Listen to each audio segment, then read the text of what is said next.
हमने प्रेस वार्ता बुलाई है उसका मुख्य उद्देश्य है, मैं भारतीय जनता पार्टी में पिछले 5.5 साल से निरंतर कार्य कर रहा था।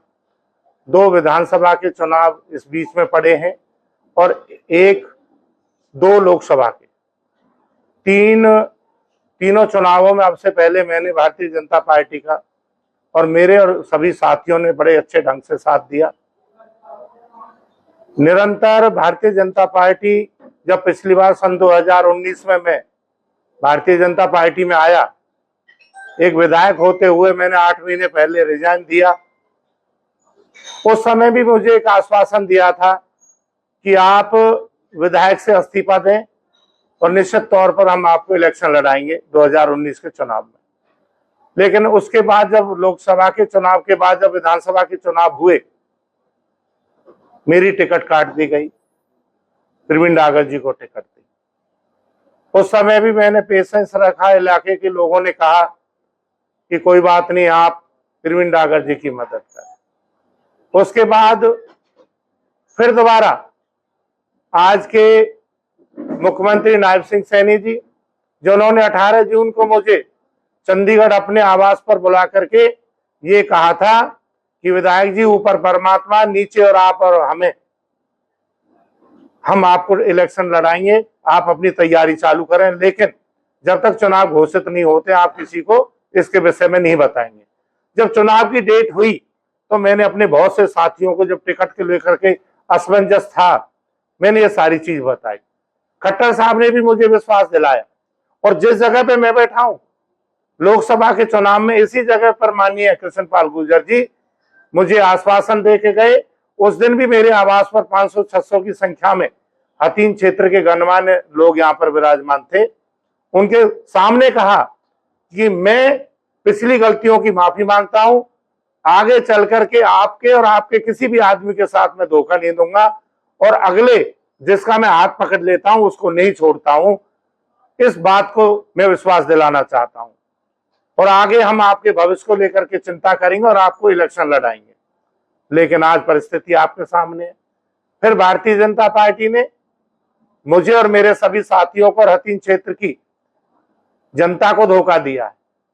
जनता का एक मूड था। 8 सर्वे हुए, 5 सर्वे भारतीय जनता पार्टी ने अलग अलग तरीका से कराए। 6ठा सर्वे आरएसएस का था, 7वां सर्वे आईबी का था और 8वां सर्वे अपनी जो सीआईडी है उसका था।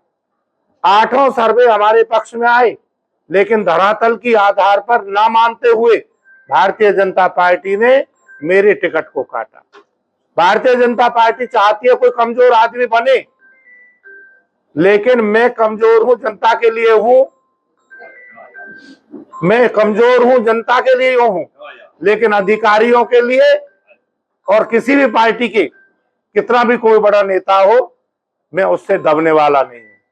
आज हमारे साथ और मेरे साथ नहीं, मेरी तमाम सहयोगियों के साथ जो आज भारतीय जनता पार्टी ने जो धोखा दिया है, हमने अपने साथियों से विचार विमर्श करने के बाद ये मन बनाया है कि मैं भारतीय जनता पार्टी के समस्त पदों से इस्तीफा देता हूं, क्योंकि मैं राज्य कार्यकारिणी का भी सदस्य हूं और मैं एक मंडल का पालक भी हूं।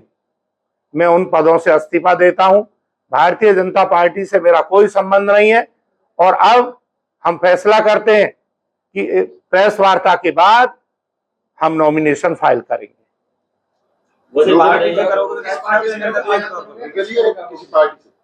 मेरी पार्टी होगी जनता पार्टी।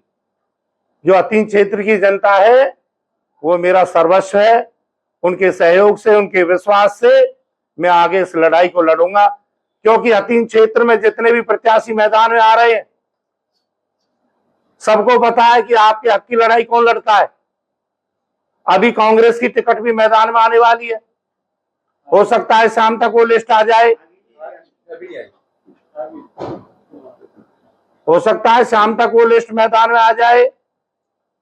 उसके बाद जो कांग्रेस के साथी हैं, क्योंकि यहां पर अगर कांग्रेस पार्टी हर्ष कुमार जी को अपना प्रत्याशी बनाती है तो हम बैठ करके इलाके के लोग उसके ऊपर विचार करेंगे, विमर्श करेंगे और अगर उसे नहीं बैठ के पार्टी कांग्रेस पार्टी उसे अपना उम्मीदवार नहीं बनाती है, तो हर्ष कुमार जी भी, मैं भी, धर्मेंद्र प्रधान जी भी और बहुत सारे ऐसे लोग हैं जो इलाके में वर्चस्व रखते हैं, हम बैठ करके, क्योंकि मेरा आज नॉमिनेशन करने का मेरा शुभ मुहूर्त है, राधा रानी का जन्मदिन है, राधाष्टमी है, तो मुझे नॉमिनेशन आज फाइल करना पड़ेगा।